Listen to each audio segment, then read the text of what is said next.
Sebenarnya akal manusia itu dalam masalah dunia ini pun dia tidak lebih dari masalah buang angin, Pak. Kalau akal itu dibanding dengan syariat, akal itu hanya sebatas buang angin saja, tak bisa dipecahkan. Bisa dipecahkan. Bagaimana masalah besar dalam syariat ini? Coba lihat, orang baru sholat tiba-tiba buang angin, berwudu atau bukan? Kenapa dia tidak cukup cuci saja tempat buang anginnya? Menurut akal, apa hubungan muka antum, tangan antum, kaki antum, kepala antum? Orang tempat keluarnya lain yang antum cuci.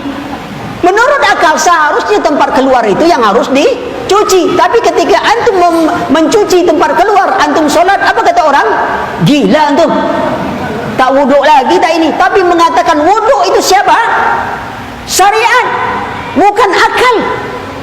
Perhatikan itu, lemah akal ini. Tunduk dalam masalah buang angin aja harus tunduk pada syariat. Lalu dalam masalah dunia yang demikian besar, antum mengandalkan otak, tak bisa ya akhi.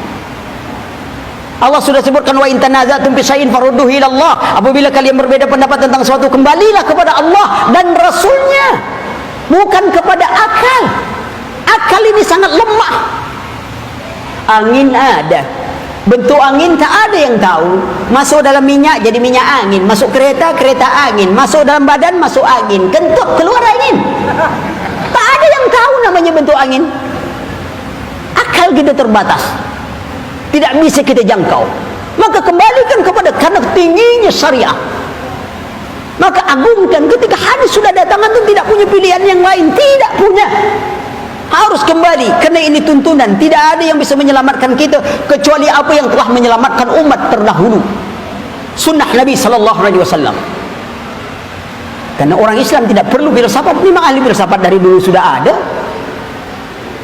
Sampai-sampai mereka katakan yang tidak ada itu tidak ada, karena mustahil kita mengatakan adanya. Kalau dia tidak ada, bagaimana kita adakan?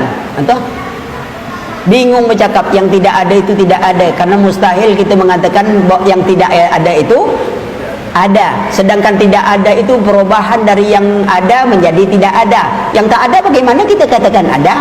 Apa maknanya itu? Bingung orang mengertikan maknanya. Tapi maksudnya itu adalah kehancuran tidak ada. Sebab kehancuran alam semesta ini dari yang ada menjadi hilang, itu mustahil. Akhirnya mereka mengingkari apa itu?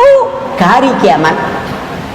Keluarlah teori macam-macam, teori Big Bang lah, teori Black Hole lah, semuanya lahir nanti masuk ke lubang kecil. Mana lubang itu? Ada lubang di alam semesta ini yang menyedot semuanya masuk ke lubang itu, sehingga habis semua barang yang ada, semua gravitasi saja. Khayal. Tapi kita yakin karena orang barat ngomong.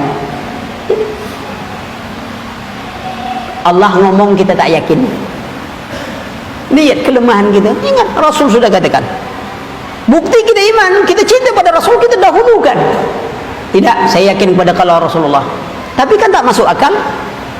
Yang tak masuk akal bukan berarti yang tidak masuk akal sebenarnya bukan tak masuk akal. Dia tak bisa dicerna akal. Tapi orang selalu mengatakan tidak masuk akal.